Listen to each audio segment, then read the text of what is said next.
जरा सोचिए, अगर आपको एक ऐसे पेड़ पर रहने के लिए मजबूर कर दिया जाए जहां से नीचे उतरने का मतलब सिर्फ मौत हो। एक ऐसा इंसान जिसने 6 साल, जी हां, पूरे 2190 दिन जमीन को छुआ तक नहीं। वो गया था सिर्फ 4 दिन की छुट्टी मनाने, लेकिन अमेज़न के जंगल ने उसे ऐसा निगला कि वो 6 साल तक एक पेड़ का कैदी बनकर रह गया। आखिर वो जिंदा कैसे बचा और वो पेड़ पर ही क्यों रहा? यह कहानी आपके रोंगटे खड़े कर देगी। इस दुनिया में कुछ जगहें ऐसी हैं जहां इंसान का जाना मना है। नहीं, किसी सरकार ने मना नहीं किया है, बल्कि कुदरत ने वहां एक लक्ष्मण रेखा खींच रखी है। और अगर कोई उस रेखा को पार करता है तो वो शायद ही कभी वापस लौटता है। अमेज़न का वर्षावन, एक ऐसी दुनिया जो जितनी खूबसूरत है उतनी ही जानलेवा। यहाँ के पेड़ इतने घने हैं कि सूरज की रोशनी भी जमीन तक पहुंचने के लिए तड़पती है। यहाँ दिन में भी रात जैसा अंधेरा होता है, और इसी अंधेरे के बीच जमीन से करीब 100 फीट ऊपर एक पुराने और विशाल पेड़ की सबसे ऊंची डाल पर एक इंसान बैठा है। जरा तसव्वुर कीजिए, नीचे मौत घूम रही है, जगुआर, एनाकोंडा, जहरीले कीड़े, और ऊपर वो अकेला इंसान। एक दिन नहीं, एक हफ्ता नहीं, बल्कि पूरे 6 साल। 6 साल तक उसके पैर ने जमीन को नहीं छुआ। आखिर क्यों? वो वहां क्या कर रहा था? वो जिंदा कैसे रहा? और सबसे बड़ा सवाल, क्या वो कभी नीचे उतर पाया? आज की कहानी एक ऐसे हौसले की है जो रूह कांपने पर मजबूर कर देगी। यह कहानी है डेनियल हार्ट की। समय के पहिए को थोड़ा पीछे घुमाते हैं। साल था 1937। इंग्लैंड का एक शांत सा शहर। यहाँ डेनियल हार्ट नाम का एक नौजवान रहता था। डेनियल को पार्टियों का शौक नहीं था, उसे शौक था नक्शों का। वो अपनी मेज पर बैठकर दुनिया के उन कोनों को देखता जहां तक पहुंचना नामुमकिन सा लगता था। उसके दिमाग में एक ही नाम गूंजता था, अमेज़न। किताबों में उसने पढ़ा था कि अमेज़न में ऐसी दुनिया है जिसे आज तक किसी ने पूरी तरह नहीं देखा। डेनियल को रोमांच चाहिए था। उसे लगा कि जिंदगी सिर्फ नौकरी करने और रिटायर होने के लिए नहीं है। उसने अपने 2 जिगरी दोस्तों को भी इस प्लान में शामिल कर लिया। प्लान बहुत ही सिंपल था। हम जाएंगे, जंगल के किनारे किनारे थोड़ा घूमेंगे, एडवेंचर करेंगे और 4 दिन में वापस आ जाएंगे। सिर्फ 4 दिन। उस वक्त डेनियल को अंदाजा भी नहीं था कि जिसे वो 4 दिन का ट्रिप कह रहा है वो उसकी जिंदगी के 6 साल निगलने वाला है। उसने अपने माता पिता से झूठ बोला। उसने कहा कि वो दोस्तों के साथ पास ही के एक शहर में जा रहा है। अगर उन्हें सच पता होता तो शायद वो उसे कभी जाने नहीं देते। इंग्लैंड से अमेज़न का सफ़र लंबा और थका देने वाला था। जब वे अमेज़न नदी के मुहाने पर पहुंचे तो वहां के स्थानीय आदिवासियों ने उन्हें अजीब नज़रों से देखा। उनके पास न तो सही उपकरण थे, न ही जंगल का कोई अनुभव। वे बस 3 शहरी लड़के थे जो पिकनिक मनाने आए थे। एक बूढ़े स्थानीय गाइड ने उनसे पूछा, तुम लोग कितने दिन अंदर रहोगे? डेनियल ने मुस्कुराते हुए कहा, बस 3 या 4 दिन। उस बूढ़े आदमी ने कुछ नहीं कहा, बस गहरी सांस ली और आसमान की तरफ देखा। शायद जंगल पहले ही फैसला सुना चुका था। शुरुआत में सब कुछ जादुई था, रंग बिरंगे पक्षी, विशाल तितलियां और हरियाली। लेकिन जैसे जैसे वे अंदर बढ़ते गए, जंगल का मिजाज बदलने लगा। पेड़ इतने पास पास आ गए कि रास्ता दिखना बंद हो गया।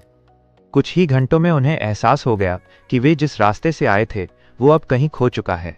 शाम होते होते जंगल अपनी असली शक्ल दिखाने लगा। जो आवाजें दिन में सुरीली लग रही थीं, अब वो डरावनी हो गई थीं। अंधेरा होते ही उन्हें लगा कि कोई उनका पीछा कर रहा है। जमीन पर सोना सुरक्षित नहीं था। उस रात डर के मारे उन्होंने एक पेड़ पर चढ़कर रात बिताने का फैसला किया, और यही वो पल था जिसने उनकी किस्मत लिख दी। अगली सुबह सूरज तो निकला, लेकिन उम्मीद नहीं। तीनों दोस्त घबराए हुए थे। भूख और प्यास लगने लगी थी। हड़बड़ी में उन्होंने सबसे बड़ी गलती कर दी। उन्होंने तय किया कि वे अलग अलग दिशाओं में जाकर रास्ता ढूंढेंगे। डेनियल पश्चिम की तरफ गया, उसके दोस्त दूसरी तरफ। कुछ देर चलने के बाद डेनियल को लगा कि शायद ये रास्ता गलत है। वो पलटा और वापस उसी जगह आया जहां वे अलग हुए थे। उसने आवाज दी, हेलो, कोई है? जवाब में सिर्फ सन्नाटा मिला। वो चिल्लाया, भागा, दोस्तों के नाम पुकारे, लेकिन अमेज़न ने उन्हें निगल लिया था। अब डेनियल बिल्कुल अकेला था। डर के मारे वो वापस उसी पेड़ पर चढ़ गया जहां उन्होंने पिछली रात बिताई थी। उसे लगा कि दोस्त उसे ढूंढते हुए यहीं आएंगे। एक दिन बीता, कोई नहीं आया। 2 दिन बीते, जंगल और घना होता गया। 1 हफ्ता बीत गया। अब डेनियल को समझ आ गया था कि वो फंस चुका है। नीचे जगुआर और सांपों का राज था। ऊपर वो सुरक्षित तो था, लेकिन कैद था। धीरे धीरे उम्मीद टूटने लगी। डेनियल ने उस पेड़ को ही अपनी दुनिया बना लिया। 100 फीट ऊपर उसने डालियों को मोड़कर एक छोटा सा मचान बनाया, एक घोंसला जैसा पक्षी बनाते हैं। जब बारिश होती तो वो पत्तों में जमा पानी पीता। जब भूख लगती तो आसपास के पेड़ों से फल या कीड़े मकोड़े खाता। उसके कपड़े फट चुके थे, शरीर पर कीड़ों के काटने के निशान थे, दाढ़ी और बाल बढ़कर जंगली हो चुके थे। वो अब डेनियल हार्ट नहीं रहा था, वो जंगल का ही एक हिस्सा बन गया था। कभी कभी उसे भ्रम होने लगता, उसे लगता कि नीचे उसकी माँ उसे बुला रही है। वो हाथ बढ़ाता, लेकिन वहां सिर्फ हवा होती। उसने दिन गिनना छोड़ दिया था। साल बदलते गए, 1937 से 1938, फिर 1940, फिर 1942। बाहर की दुनिया में विश्व युद्ध छिड़ चुका था, देश बदल रहे थे, लेकिन डेनियल के लिए समय रुक गया था। सिर्फ वो, उसका पेड़ और मौत का इंतजार। 6 साल, 2000 से ज्यादा दिन। एक दोपहर डेनियल अपनी डाल पर लेटा हुआ था, तभी उसे एक आवाज सुनाई दी। ये किसी जानवर की आवाज नहीं थी, ये एक मशीन थी। उसने ऊपर देखा, पेड़ों के बीच से उसे एक हेलीकॉप्टर दिखाई दिया। उसकी नसों में अचानक जान आ गई। उसने अपनी शर्ट, जो अब बस एक चिथड़ा बची थी, उसे जोर जोर से हिलाना शुरू किया। उसने पेड़ों की टहनियों को हिलाया। पायलट की नजर नीचे गई।